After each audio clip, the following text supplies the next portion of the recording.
Alors, bonjour à tous, très heureuse moi aussi que vous soyez en si grand nombre pour recevoir en primeur, hein, il faut le dire, tout ça est sous embargo jusqu'à mardi prochain.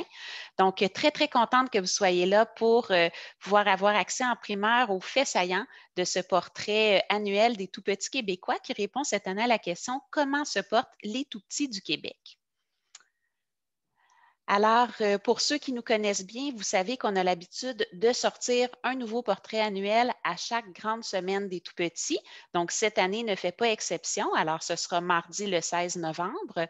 Et on a mis ici, juste en guise de rappel, nos derniers portraits. Alors, d'abord, le portrait de novembre 2019 qui s'intitulait « Dans quels environnements grandissent les tout-petits au Québec ?» Donc, le contenu de ce portrait-là est encore disponible sur notre site Internet pour ceux qui voudraient avoir des informations sur les environnements dans lesquels grandissent les tout-petits, donc l'environnement familial, les quartiers. On aborde également la question des services de garde éducatifs à l'enfance dans ce portrait-là.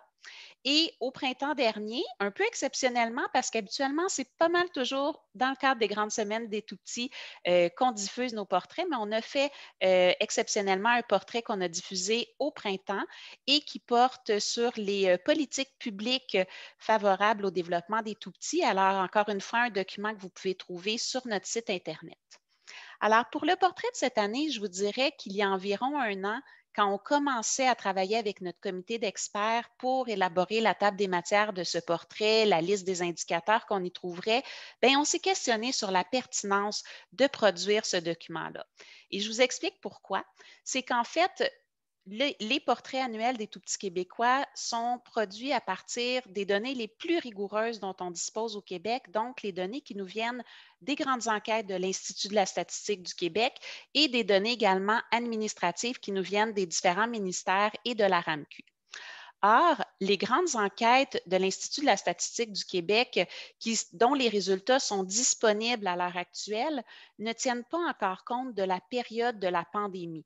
Alors, si on rassemble ces données-là, bien, ce qu'on a, c'est un coup de sonde juste avant la pandémie. Et nous, bien, on se questionnait sur la pertinence de diffuser ces données-là compte tenu de toutes les répercussions qu'a pu avoir la pandémie sur ces différents indicateurs.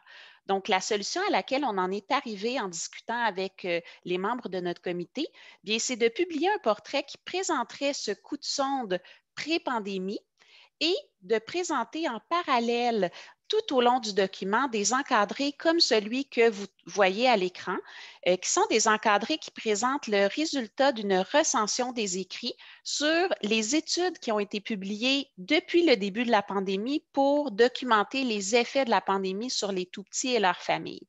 Alors, par exemple, si vous avez les données sur l'activité physique chez les tout-petits, bien, on va vous avoir présenté la dernière statistique disponible qui est représentative des tout-petits de l'ensemble du Québec, mais à côté, on va vous avoir mis le petit encadré COVID dans lequel on vous parlera des études qui ont documenté l'impact de la pandémie sur la pratique d'activité physique chez les enfants. Alors, ça vous donnera une idée de la direction dans laquelle cette donnée-là risque d'évoluer jusqu'à ce qu'on puisse la mesurer pour vrai, évidemment, quand de nouvelles enquêtes de l'Institut de la statistique seront disponibles. Alors, ce portrait comporte 4 grandes sections. D'abord, une section sur comment se portent les tout-petits pendant la grossesse et à la naissance, une section sur la santé physique des tout-petits, une section sur leur santé mentale ainsi qu'une section sur leur développement. Alors, bien entendu, le portrait présente des bonnes nouvelles, mais présente également des éléments qui sont plus préoccupants. Alors, en termes de bonnes nouvelles, bien d'abord, les données en périnatalité, de façon générale, je vous présenterai quelques exceptions tout à l'heure, sont quand même plutôt bonnes et au chapitre des bonnes nouvelles. Donc, par exemple, le taux de décès à la naissance est très bas chez les tout-petits du Québec et sous la cible fixée par l'OMS. On observe aussi une faible proportion de naissances prématurées. Autre bonne nouvelle, bien, le virus de la COVID-19 affecte peu les nouveau-nés et les enfants en bas âge et le risque de transmission du virus de la femme enceinte vers le nouveau-né est très faible. Alors ça, évidemment, on est heureux de ça. De plus, le risque d'hospitalisation en raison de la COVID-19 chez les tout-petits est faible et il n'y a à ce jour aucun décès associé à la COVID-19 répertoriés chez les enfants de 0 à 5 ans. Et enfin, une autre bonne nouvelle digne de mention tirée de ce portrait, c'est le succès de la campagne de vaccination, non pas de la campagne de vaccination là, pour la COVID, mais plutôt de la campagne de vaccination qui a lieu pendant la première année de vie de l'enfant. Donc, on sait qu'au Québec, on recommande un certain nombre de vaccins là, pendant la première année de vie de l'enfant et c'est la grande majorité des tout-petits du Québec, donc 97 d'entre eux, qui avaient reçu tous les vaccins recommandés la dernière fois qu'on a mesuré cette donnée-là. Alors maintenant, du côté des éléments préoccupants, bien en fait, je vais vous amener tout de suite dans les données parce qu'on a choisi de mettre un petit peu plus d'attention aujourd'hui sur les données qui sont plus préoccupantes, étant donné que ce sont en quelque sorte les enjeux sur lesquels on devra agir au cours des prochaines années. Mais on vous invite évidemment à consulter le portrait complet dès mardi prochain pour avoir accès à toute l'information qui est présentée et qui déborde vraiment là, de ce que je vais réalistement pouvoir vous présenter ce midi. Alors d'abord, si on plonge dans la section des données sur la grossesse et la naissance, alors, première donnée qui a comme un beau, un côté de la médaille qui est positif, puis un côté de la médaille qui est un petit peu plus préoccupant. Alors, la bonne nouvelle, bien, c'est qu'environ 89 donc la vaste majorité des mères, ont allaité ou tenté d'allaiter leur dernier enfant selon les données de 2017-2018. Alors, les mamans en majorité font le choix de débuter l'allaitement. Toutefois, ce qu'on observe, c'est qu'à mesure que le temps passe après la naissance de l'enfant, les mères graduellement vont abandonner l'allaitement.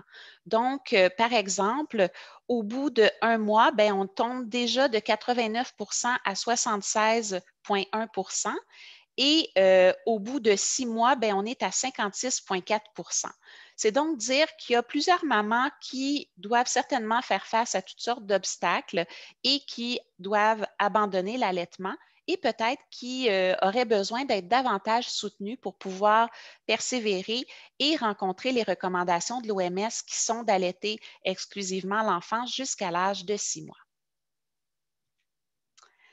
Autre donnée préoccupante, les accouchements par césarienne. Alors, déjà, c'était une donnée qui était préoccupante la dernière fois qu'on a publié ces données-là dans un portrait en 2017. Elles le sont toujours. Donc, c'est 25,5 des accouchements qui ont lieu par césarienne au Québec. Et ça, c'est des données qui datent de 2018. Et ce nombre-là, en fait, cette proportion-là est au-dessus de la cible fixée par l'OMS qui se situe entre 10 et 15 et habituellement, en périnatalité au Québec, on est pas mal connu pour être des champions. Généralement, on est toujours, on rencontre non seulement les objectifs de l'OMS, mais même souvent on les surpasse. Mais vraiment, pour la question des accouchements par césarienne, on a un taux qui est supérieur à la cible fixée. Donc, je vais revenir tout à l'heure pour vous parler un peu des pistes de solutions qui seraient possibles de mettre en place, peut-être pour diminuer un peu ce taux-là. Autre donnée préoccupante en périnatalité, bien 10,9 des mères biologiques d'enfants âgés de 6 mois à 5 ans auraient été victimes de violences conjugales durant la période périnatale de leur enfant. Et ça, c'est des données qui datent de 2018, donc d'avant la pandémie. Et on sait que la pandémie a eu des répercussions sur la violence au sein des foyers, autant la violence conjugale que la violence faite aux enfants. Ça a été documenté au Québec, mais ailleurs dans le monde également. Donc, on peut penser que ce chiffre-là est peut-être même un peu sous-estimé. Donc, on le saura la prochaine fois que ce sera mesuré, mais c'est clairement un enjeu qu'on devrait avoir à l'œil. Alors, si on se penche maintenant sur les pistes de solutions, parce que conformément à notre habitude, à la fin de chacune des grandes sections du portrait, on a une section qui s'intitule « Il est possible d'agir », dans laquelle on a mis des mesures collectives qu'il serait possible de mettre en place pour agir sur les enjeux soulevés. Et là, évidemment, ce n'est pas exhaustif dans le portrait, mais on vous en a mis quand même plus que ce qu'il y a sur cette diapositive-là. Donc, vraiment, ce que je vous présente, c'est un petit échantillon. Alors, d'abord, pour agir en périnatalité, donc on aborde dans le portrait les mesures qui visent à améliorer les conditions de vie des femmes enceintes issues de milieux socio-économiques défavorisés. et à offrir du soutien. Et on parle des programmes ou des initiatives qui ont déjà bien montré leurs effets sur la santé du bébé à naître, comme par exemple le suivi offert par Holo, par le programme CIPLE, et également le modèle de périnatalité sociale qui est mis en place, par exemple, par la Maison Bleue ou le dispensaire diététique de Montréal. On parle également de la mise en place d'un avis de grossesse qui permettrait de mieux rejoindre les tout-petits vulnérables en entrant en contact dès la grossesse avec la famille et en préservant ce lien de confiance tout au long de la petite enfance pour pouvoir graduellement orienter la famille vers les bonnes ressources selon les défis qui sont rencontrés avec l'enfant. On parle également de l'importance de faire en sorte que les femmes se sentent à l'aise d'allaiter dans les lieux publics. Et d'ailleurs, il y a toutes sortes d'initiatives qui existent, notamment les routes du lait qui peuvent être mises en place au sein des municipalités. On peut également favoriser l'allaitement en rehaussant et en harmonisant la formation initiale des intervenants qui travaillent auprès des femmes pendant la période de la périnatalité pour s'assurer qu'eux-mêmes soient suffisamment outillés pour bien soutenir les mamans dans leur démarche d'allaitement. Enfin, en ce qui concerne les données préoccupantes sur les taux de césarienne qui sont élevés, bien, on a une assez grosse étude quand même menée au Québec, donc l'étude Charisma, qui a été réalisée dans 32 hôpitaux au Québec entre 2008 et 2011, qui démontre que la formation des intervenants, des professionnels, ainsi que l'auto-évaluation des pratiques permettrait de réduire de façon sécuritaire la proportion d'accouchements qui se fait par césarienne. Et par ailleurs, on a également l'Institut d'excellence, l'Institut national d'excellence en santé et services sociaux, qui a publié un rapport dans lequel il indique qu'un accompagnement individuel de la mère pendant le travail et l'accouchement est une mesure qui peut permettre de diminuer les taux d'intervention chirurgicaux pendant les accouchements de façon générale. Alors, Marie-Lou, est-ce qu'il y a des questions auxquelles on pourrait répondre pour la première section du portrait? Non, il n'y a pas de questions pour l'instant. Ça va? Parfait. Alors, je poursuis maintenant avec les données de la section sur la santé physique des tout-petits.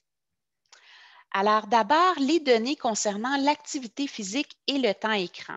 Bien, ces données-là ont aussi été présentées en 2017 dans notre portrait et déjà à ce moment-là, c'était des données qui figuraient parmi les données préoccupantes. Donc, malheureusement, c'est encore le cas aujourd'hui. Donc, je dis aujourd'hui, mais en fait, les données dont on dispose ont été colligées sur la période de 2016-2019, donc ne tiennent pas compte de tout l'effet de la pandémie. Mais quand même, ça nous donne une indication de où on partait. Alors, 40 des enfants âgés de 3 à 5 ans ne rencontrent pas les recommandations en matière de temps d'activité physique à chaque jour et 52 de ceux-ci ne rencontrent pas les recommandations en matière de temps passé devant un écran. Donc, autrement dit, ils passent trop de temps devant les écrans et ne bougent pas assez. Et de nombreuses études menées au Québec et à l'international ont documenté les effets de la pandémie sur le temps d'activité physique et le temps passé devant les écrans. Et malheureusement, ça pourrait avoir exacerbé ces statistiques-là qui étaient déjà préoccupantes. On sait également que la pandémie de COVID-19 a eu des répercussions sur l'alimentation, donc l'autre volet des saines habitudes de vie. Alors, il y a des études qui démontrent qu'au sein des familles plus nanties, bien, il pourrait y avoir eu un effet positif parce que des parents qui se sont retrouvés à avoir plus de temps pour cuisiner. Alors que du côté des familles plus défavorisées, bien, on noterait un effet qui pourrait aller du côté de la détérioration de la qualité de l'alimentation, puisque plusieurs de ces familles-là ont connu des pertes d'emploi, ont connu de l'insécurité alimentaire et donc avaient du mal à remplir le panier d'épicerie. Puis évidemment, quand on a du mal à remplir le panier d'épicerie, bien, ça se peut que ce soit les aliments moins nutritifs qui se retrouvent dedans. Alors, vraiment des effets qui peuvent avoir été différents selon les familles.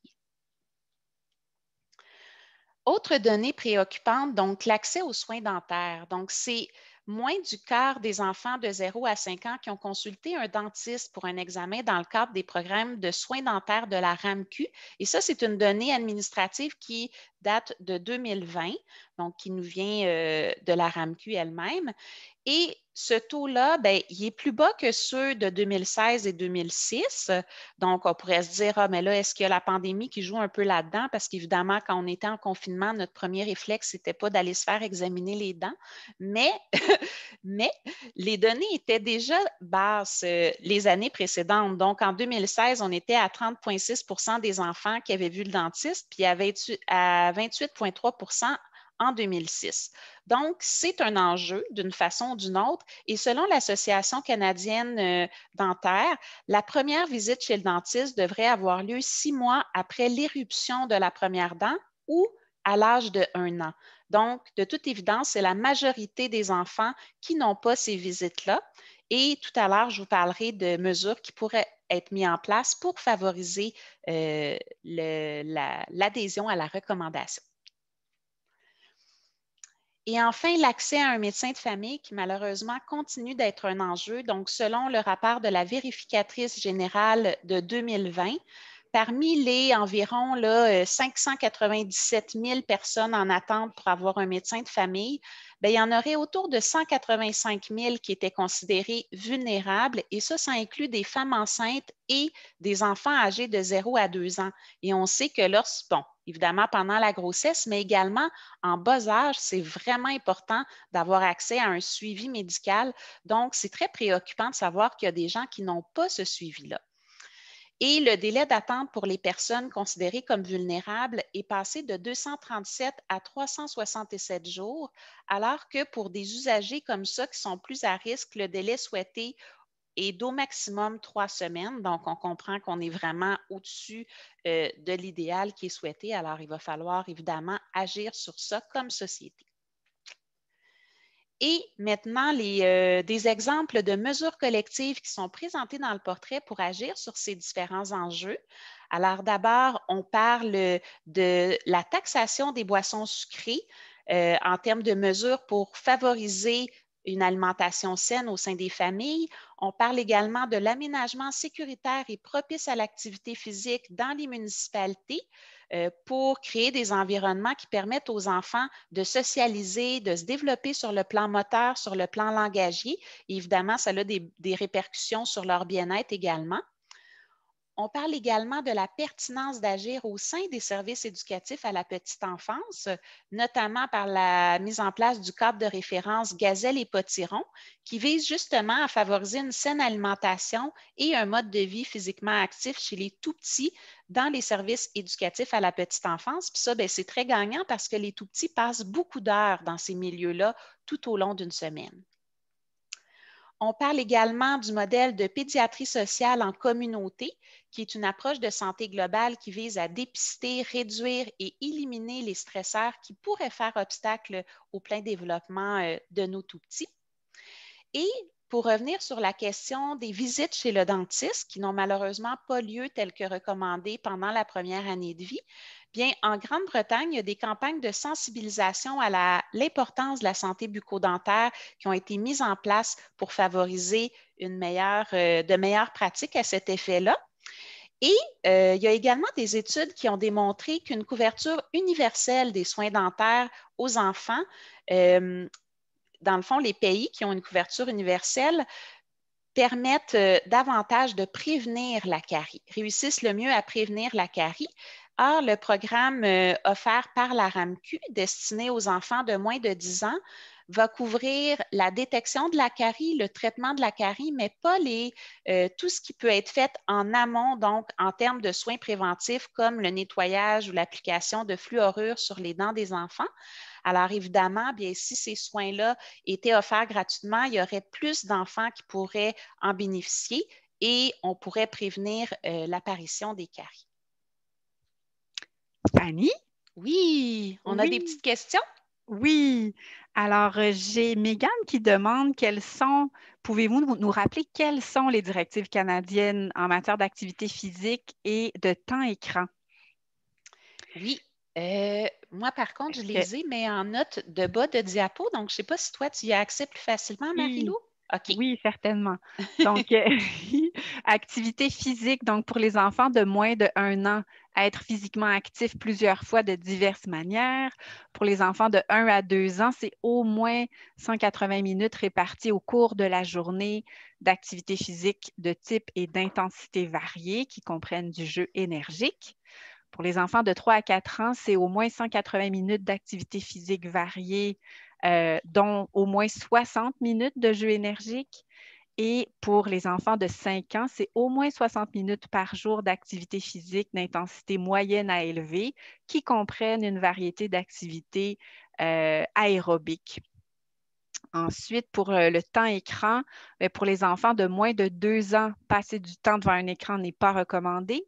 Pour les enfants de 2 à 4 ans, le temps sédentaire passé devant un écran devait être limité à 1 heure. Et pour les enfants de 5 ans, le temps sédentaire passé devant un écran devrait être limité à 2 heures.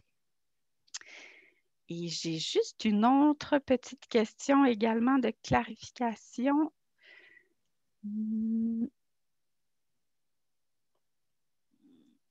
Donc, concernant les droits pour les personnes immigrantes pour la RAMQ?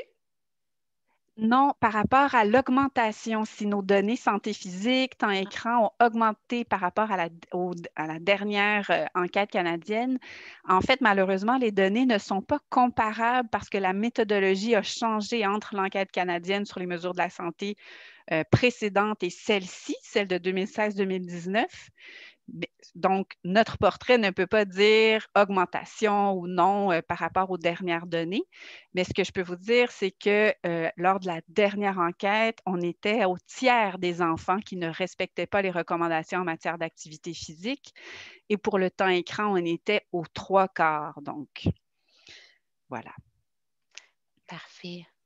J'ai regardé les autres questions qui sont dans le question-réponse, Marie-Lou, puis je proposerais peut-être qu'on y revienne à la fin.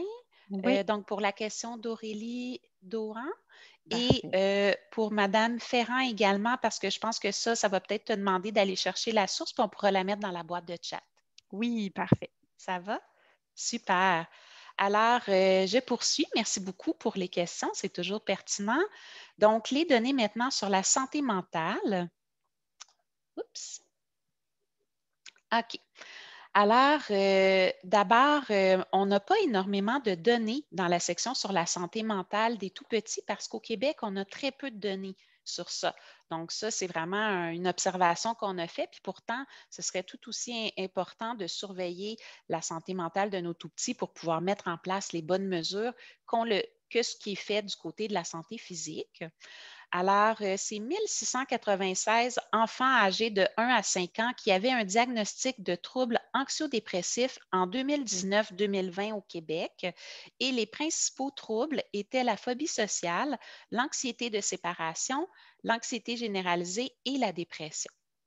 Et ce qu'il faut savoir, c'est que souvent, les professionnels sur le terrain préfèrent attendre un peu avant de poser un diagnostic pour ce type de trouble-là. Donc, souvent, ça va se faire plus quand l'enfant va être entré à l'école.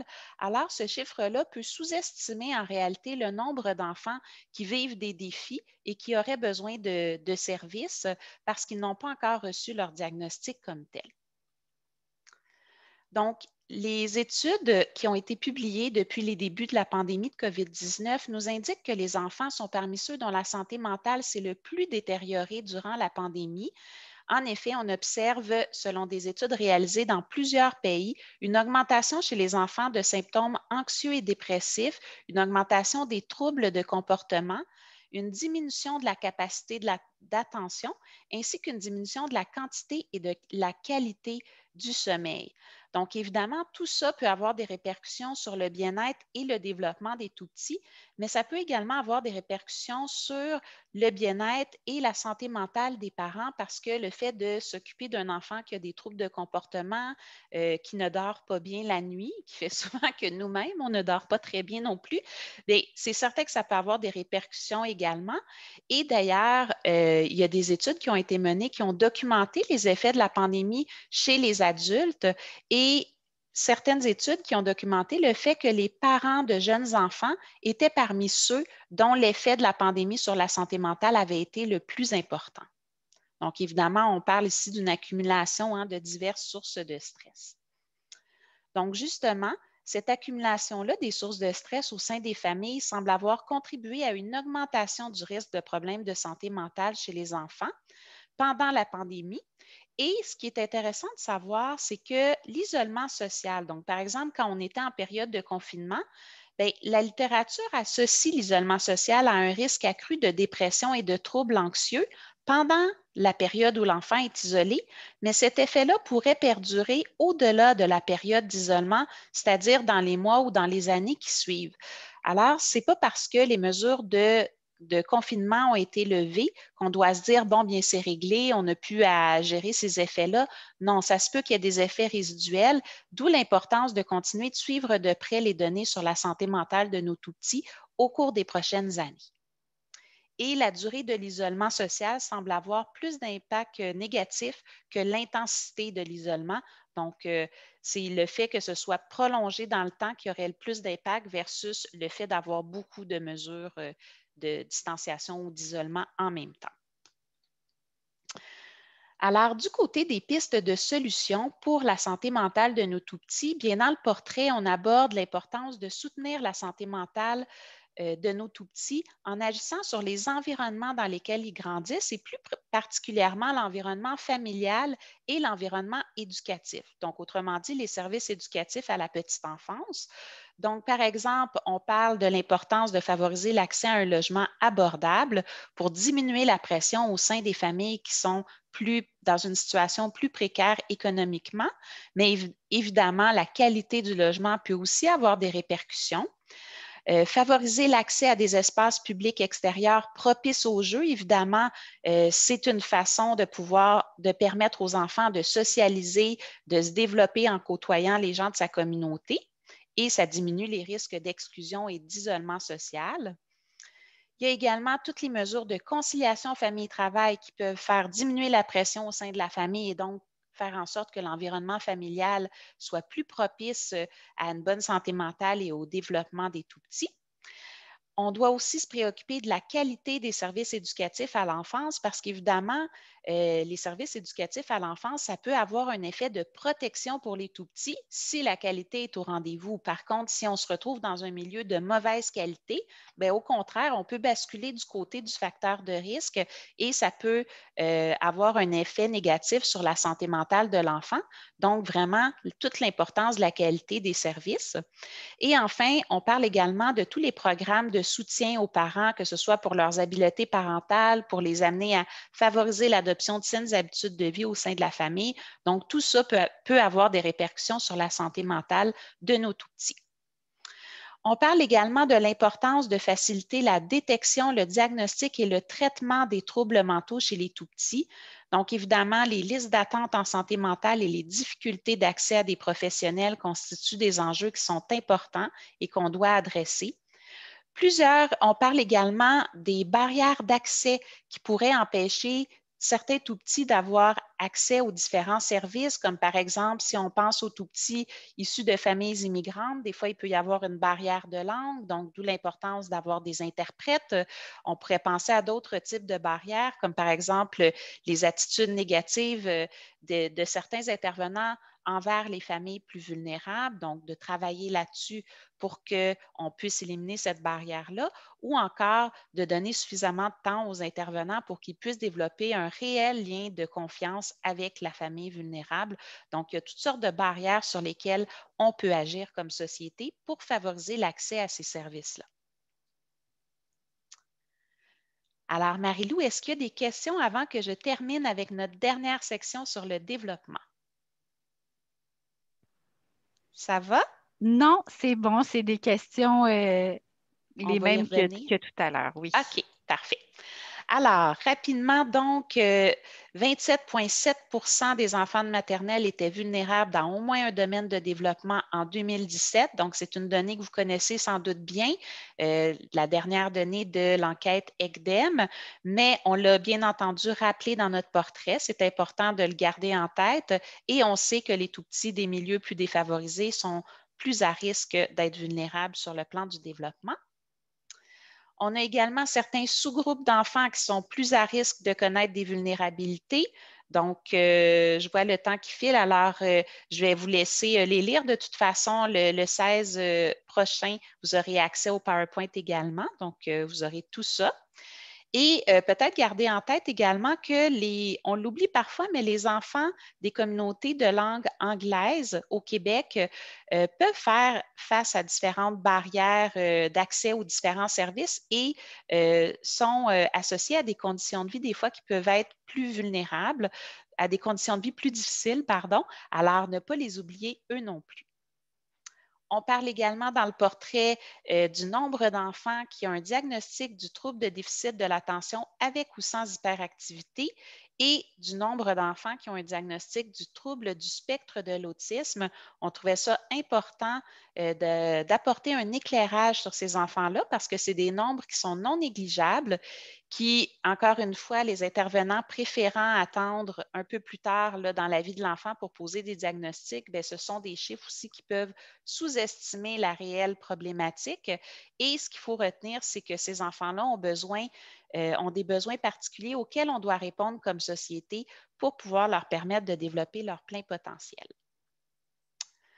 Donc, on parle également dans le portrait des effets du port du masque qui peuvent avoir occasionné certains défis et retards au niveau du développement du langage chez les tout-petits, en particulier ceux qui avaient déjà des troubles du langage ou encore un trouble du spectre de l'autisme. Donc, ce sera à surveiller au cours des prochaines années. Et enfin, bien, on est porté à regarder plus spécifiquement la pandémie qu'on est en train de traverser, mais c'est intéressant de voir comment ça s'est passé pour d'autres pandémies. Alors, lors de la crise du SRAS en 2003, le risque de retard sur le plan de certaines étapes développementales a été établi à 3 à 5 fois supérieur pour les 15 000 enfants qui avaient vécu la pandémie de SRAS. Donc, oui, c'est légitime de se questionner sur les effets de la pandémie sur le développement de nos enfants et ce sera très important au cours des prochaines années de suivre les données de près pour être en mesure de mettre en place les mesures qui répondent aux différents besoins. Alors, au niveau des pistes de solutions, bien, on parle du programme Agir tôt, évidemment, à cause de l'importance d'agir le plus tôt possible dans la vie de l'enfant lorsqu'il y a des petites problématiques qui sont vécues. On parle également d'outiller les éducatrices des services éducatifs à la petite enfance, mais aussi les parents d'outils d'observation pour leur permettre de détecter les petites difficultés et de sortir le petit drapeau rouge si on pense qu'on devrait aller consulter. On parle également des programmes d'entraînement aux habiletés parentales pour les parents d'enfants avec un TDAH, ce qui pourrait être fait avant de se tourner vers l'intervention pharmacologique. Et enfin, on parle de l'approche Bright Beginnings qui permet aux familles des communautés anglophones minoritaires d'avoir accès plus facilement aux différents services pour leurs enfants. Donc, vous aurez plus d'informations dans le portrait. Alors, je m'arrête maintenant et je vous invite évidemment à nous poser des questions et je sais qu'on a déjà quelques questions en banque auxquelles on pourra commencer à répondre. Oui, alors d'abord pour Madame Aurélie au sujet, donc je vous lis la question au sujet des frais de la RAMQ pour les enfants migrants. Donc, vous aviez parlé des droits d'accès au régime d'assurance maladie du Québec pour les personnes immigrantes ou précaires. Une bonne avancée car j'ai pu inscrire mon fils, mais ce n'est pas encore le cas pour les femmes enceintes qui vivent et travaillent au Québec, mais qui n'ont pas la RAMQ à cause de leur permis de travail temporaire. Est-ce qu'il y aura une avancée sur ce point? Alors, non, effectivement, les femmes enceintes ne sont pas encore couvertes, mais le ministre de la Santé, Christian Dubé, a octroyé un mandat spécifique à la Régie de l'assurance maladie du Québec et au comité interministériel en charge pour l'étude de cette question d'ici juin 2022. Donc, voilà l'information qu'on peut vous communiquer. C'est quand même de bon augure. Ensuite, au sujet de la question de Mme Ferrand qui voulait savoir la source pour le délai d'attente allongé là, pour les guichets d'accès aux médecins de famille, c'est le dernier tome, le tome d'octobre 2021 oui, c'est ça, octobre 2020 ou 2021 du rapport de la vérificatrice générale. 2020. 2020. Le rapport de la vérificatrice, c'est Oui, 2020. c'est ça. Tombe d'octobre 2020 de son rapport 2020-2021. Voilà la source. Puis, je vois qu'on a des questions par rapport à l'accès à nos documents. Donc, ben, le PowerPoint, en fait, si vous êtes abonné à notre infolettre, mardi le 16, assez tôt dans la journée, vous allez recevoir une infolette spéciale avec les liens vers tous les outils associés à ce portrait-là. Donc, le portrait au complet, bien entendu, mais également les diapositives PowerPoint en format que vous pouvez utiliser de votre côté, même aller en choisir certaines que vous voudriez inclure dans une présentation, des visuels pour les réseaux sociaux également, des petits textes pour vous permettre de parler du portrait dans votre infolettre. Donc, vous allez avoir tout ça. Si vous n'êtes pas encore abonné à notre infolettre, ben, n'hésitez pas à aller le faire. Là. Ça se fait très rapidement là, en allant sur le site de l'Observatoire. Et l'enregistrement de la présentation vous sera acheminé également. Est-ce que ça va être aujourd'hui, Marie-Lou, ou dans les prochains jours? Dans la même infolette de mardi Ah, prochain. dans l'infolette Oui. de mardi prochain. Oui.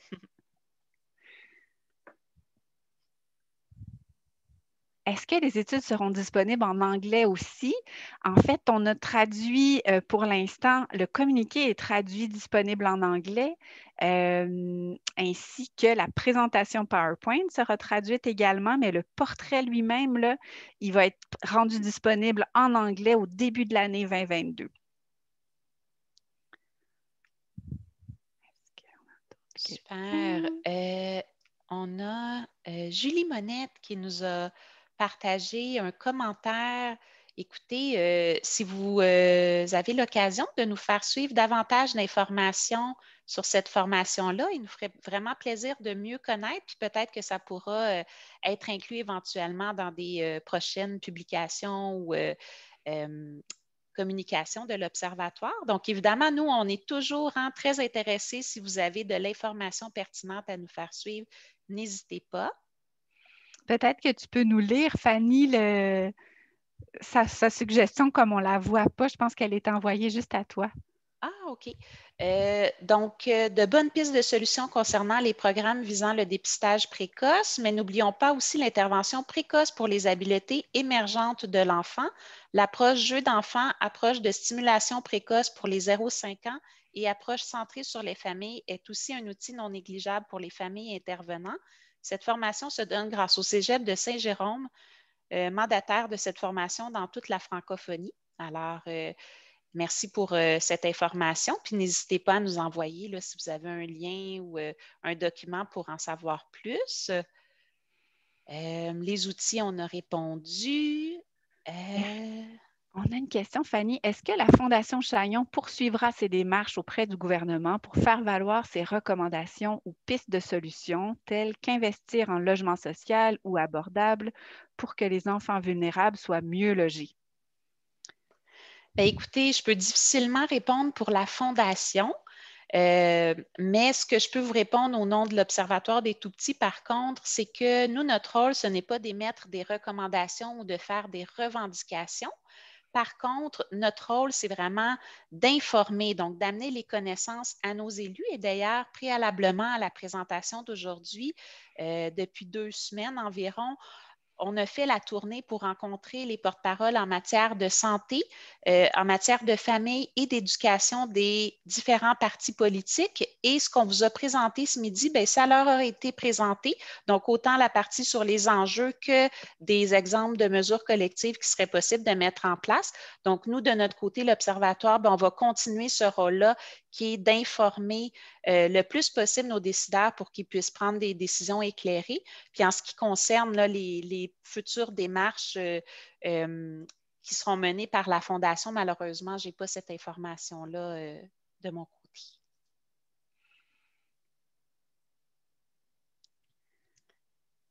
D'ailleurs, tout à l'heure, quelqu'un a écrit là, par rapport à l'accès à la RAMQ pour les tout-petits immigrants dont les parents n'ont pas un statut n'ont pas le statut d'immigration. Donc, sachez qu'on a été très, très impliqués dans ce dossier-là et on continuera de l'aide parce que pour nous, c'est vraiment important que les femmes enceintes aient également accès aux soins de santé gratuits, aux suivis médicaux également. Donc, on continuera d'apporter tout le poids de la littérature scientifique pour démontrer qu'on n'a pas d'autre choix comme société là, que de donner accès aux femmes enceintes également.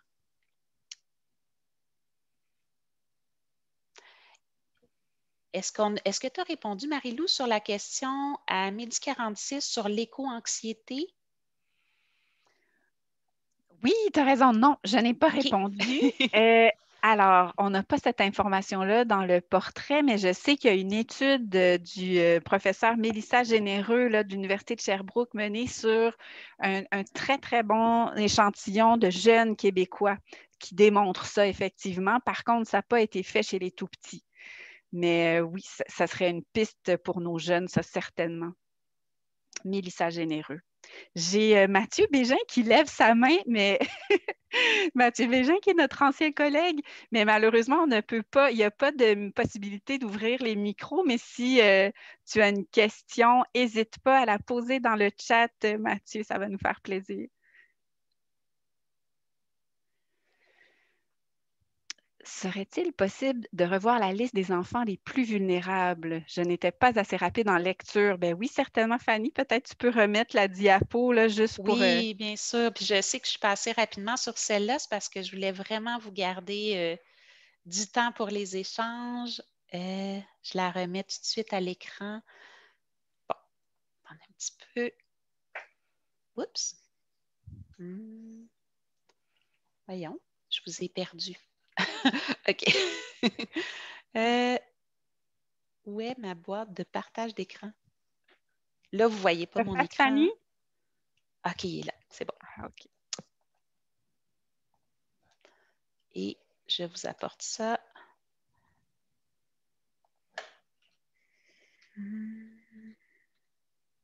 Voilà. C'était ça? C'était bien la diapositive demandée? Parfait. Oui.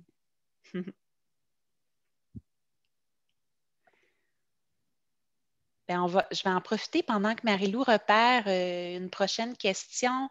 On vous invite vraiment dès mardi à nous aider à relayer le plus possible ces contenus-là. Vous recevrez l'infolette, vous pouvez la faire parvenir aux membres de votre équipe, aux membres de votre réseau. L'idée d'avoir un coup de sonde comme ça sur l'état de santé et de bien-être de nos tout-petits, c'est qu'il y ait le plus de monde possible qui puisse se l'approprier pour qu'on puisse prendre des bonnes décisions, mettre en place les mesures les plus appropriées. Alors, n'hésitez pas aussi au cours de la prochaine année, si vous avez des événements, des colloques où vous pensez que ça peut être pertinent d'aborder certaines de ces données-là, bien, nous, on peut aller les aborder, mais vous pouvez aussi nous solliciter pour qu'on on vous fournisse des outils pour le faire de votre côté. Donc, on est là, on est au bout du fil. On a une question de Isabelle. Avez-vous des informations sur le pourcentage d'enfants doublement exceptionnels, donc à haut potentiel plus autres problématiques? Cette condition les rend également plus vulnérables. Non, malheureusement, mais on prend bonne note parce que ces portraits-là reviennent à chaque 2 ans. On va revenir sur ces indicateurs-là avec les nouvelles données, à chaque 3 ans, excusez-moi, à chaque 3 ans. Donc, et cette section-là sur la santé mentale, on souhaite vraiment la bonifier. Donc, on prend bonne note de cette suggestion, Madame Sepulveda. Absolument. Là, il faudra voir si on est capable de trouver ces Tout à fait. données-là chez les Oui. producteurs de données.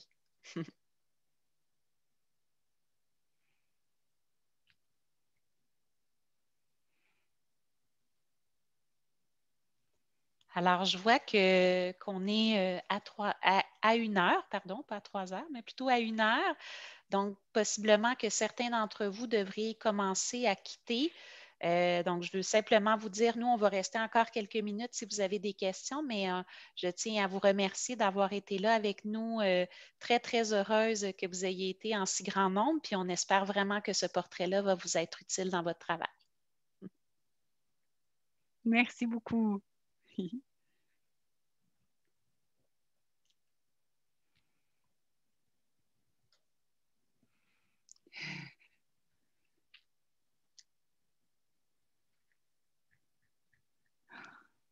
Ah, Virginie qui était là. Ah, grande collaboratrice de l'Observatoire. Oui.